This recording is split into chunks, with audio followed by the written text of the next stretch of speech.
Hi, everyone. This is Mike Gormley on Mike Gormley Show. We have a couple of really great guests on with us today talking about music supervision. And we just heard a song called Set Me Free, a Baz Luhrmann show called The Get Down. Tony, you worked on that. Can you tell us who we were listening to and kind of how that came about? Yeah, so The Get Down was Baz Luhrmann's first foray into TV that we were lucky enough to get to work on. It was Baz's passion project that he worked on for 10 years before he came to us, and we had a greenlit with Netflix, and it took us 2 years to get everything together before he could shoot the first frame of film. Wow. So Set Me Free is the story of basically the birth of hip hop, disco, and punk in New York.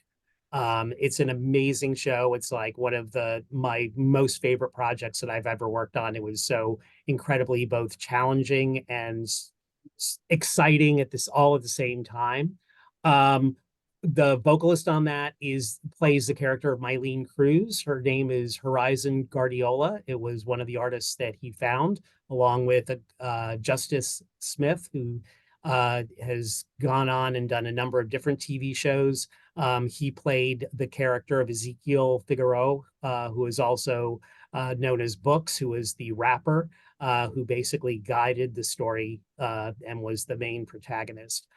Set Me Free was performed by Horizon and the Americanos, which was a band that was made up with Nile Rodgers, who everybody knows from, as both an amazing record producer. He was one of the original members of Chic. I mean, he's just an icon in and of himself. So that's sort of the history of the song. The other thing that, I like to sort of like always mention, because I think it's really important, is it was recognized by the Guild of Music Supervisors, which Maureen Crowe founded, our other co-guest here today. And, I think one of the things that's so great about our community is in terms of music supervision is how we all support each other and really, really understand the art and the craft of what music supervision is. And the fact that nobody else really recognized Set Me Free and what Baz was doing except for the Guild of Music Supervisors says a lot about the fact that they recognize the craft and it's not sort of based on popularity. So I Mhm. really appreciate that. And Maureen, I just have to always give you props for all the work that you did Oh, and do. well, we all love the work, that's the Yep. thing. You see how it impacts everything and all the different people you get to work with, you follow up with, we're starting with Debbie Allen, leads to Jordan Cooper, leads to other things, leads to Chicago. All those things are all interconnected, and it's all the way the journey goes. You're talking, boy, the people you get to work with, the average person just doesn't get to meet those people usually. And is there, Maureen, in your Well, they get to career? see him in the theater or the TV show. Yeah, That's right. what's so But great. That's how they get to know him. yeah. But have you, what was a couple of highlights in your career that stand out? Maybe you can give us a Of little course, I insight. Will Always Love You was a big standout, but that was also working for years on a television show that was about finding the song to tell the story. So when that came up and they had a song that was being covered by Fried Green Tomatoes, and it was the same time, and it really wasn't working for us. So Hmm. you look at the story, and of course, the trick to that song was, what would you sing to somebody who had just saved your life, you had had an affair with, had saved your son's life, and you're probably never going to see again? So when you know what you have to answer, the song kind of comes to itself. And I remember the song from Linda Ronstadt's album, and the bar that I first hears the song, they wanted it to be for working man. It was, some guys have cowboy hats, but it's not country. It'll be Motown. They're dancing to the Motown. I was like, well, if these are working men, oldies would be the Eagles. It's a California bar. It'd be more like that. And that's what led me to Linda and then Dolly and the whole thing. But it just worked. And the thing is, all those things work. Wayne's World was fun. Bohemian Rhapsody was there, but it was doing the film mix and making everybody. And that was one of the last things Mercury did before he died. We asked him, can we get the 24 tracks and remix it so it works in a film setting? And he said, yes. And you could go into the theater and you see everybody in their chairs, totally in it. They're in the car, they're in the movie. And nothing gets better than that, really, to have that. One thing gets a little better than that is Whitney Houston publicly thanking you and thanking you for your She ear. did. Yes, she did. Because she knew it. And that's the other thing. Like, I worked in television. So television is very fast. You know, like, you've got to make it, all the key people have to agree. And I hadn't worked on that many films before. So I just thought, well, I got to make sure Whitney's okay with this. I got to make, so she kind of knew before they decided. I go, you know, I'm talking about this song. I think that's where it's going to go. And so by the time Kevin came to her and said, like, okay, this is what I want to go with, she already knew what she wanted to do with it. And, you know, she hadn't, her last record sales before the Bodyguards were not as good as the previous record. So people had kind of written her off. So nothing made it so much happier when she came back and said, oh yeah, that last record was a little off. I'll give you this. Boom. You know, so she was a total champion and a great heart and beautiful person. Great, wonderful. Tony, a highlight or two in your career, the something stand out a little more than all the rest?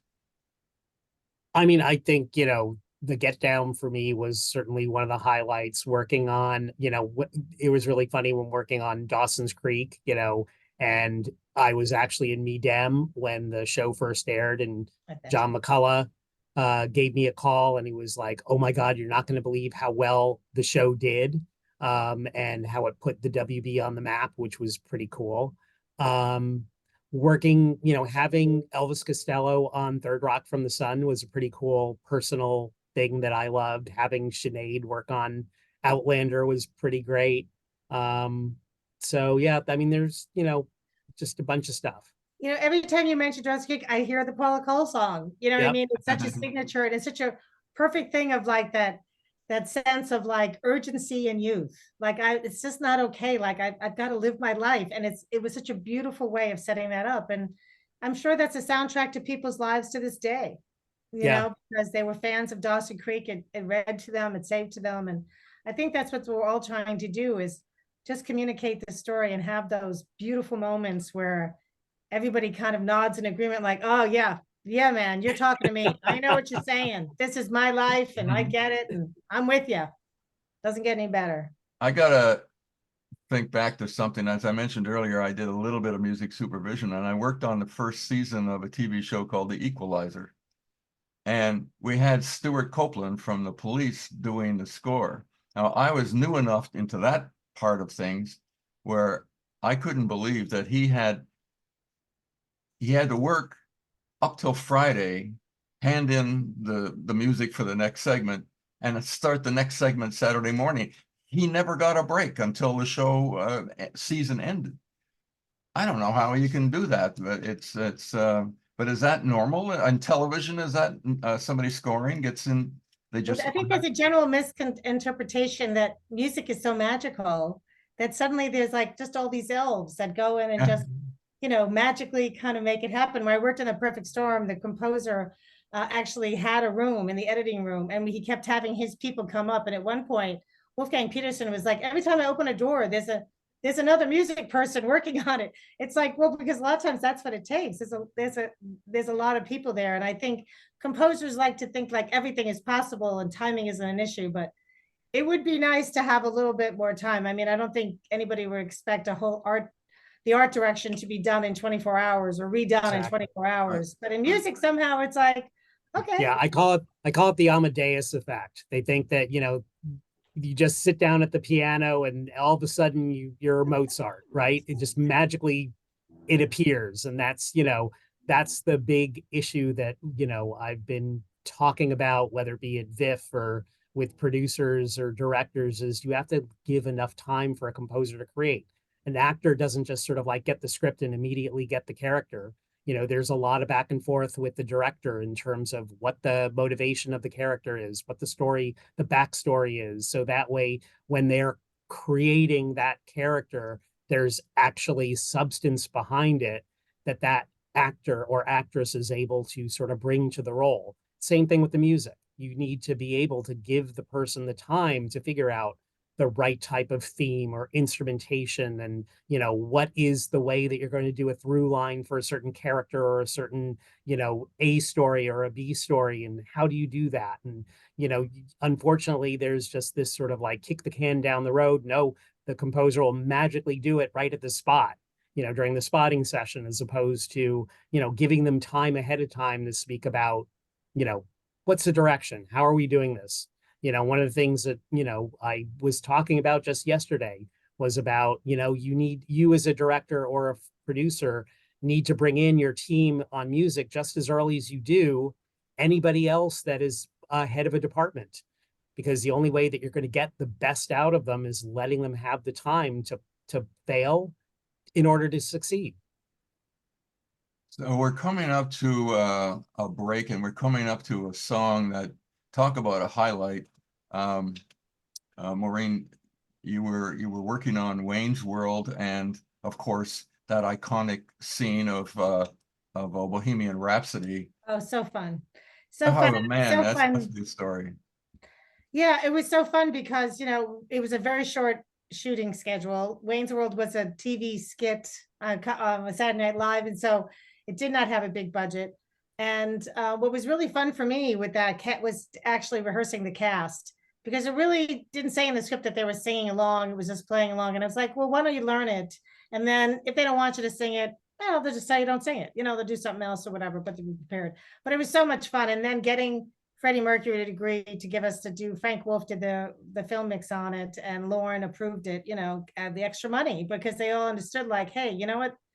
That is going to get people to really engage in the whole film. And Well, it brought Queen, at least in America, their career was slowing down. I know Hollywood Records had signed them, and Hollywood Records was trying to do this whole thing about, alternative rock and stuff, and nothing was happening. And I was saying like, the guillotine was coming down, and then Wayne's World hit. It was like, oh, wait a minute, okay.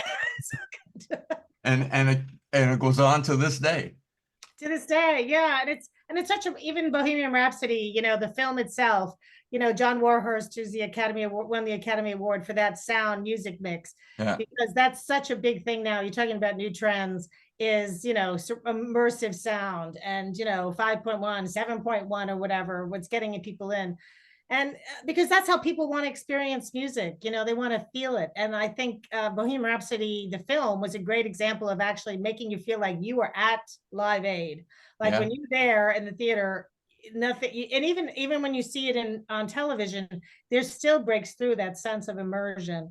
So I like to think that we were a little early on that, but it's really wonderful to see what's happening with sound and music combined, and how it's just wide open. Like I said, music is so malleable, and sound is so important in terms of people really engaging in it, the story. Fantastic. Well, here comes Bohemian Rhapsody to take us out to a break in the trial of all time.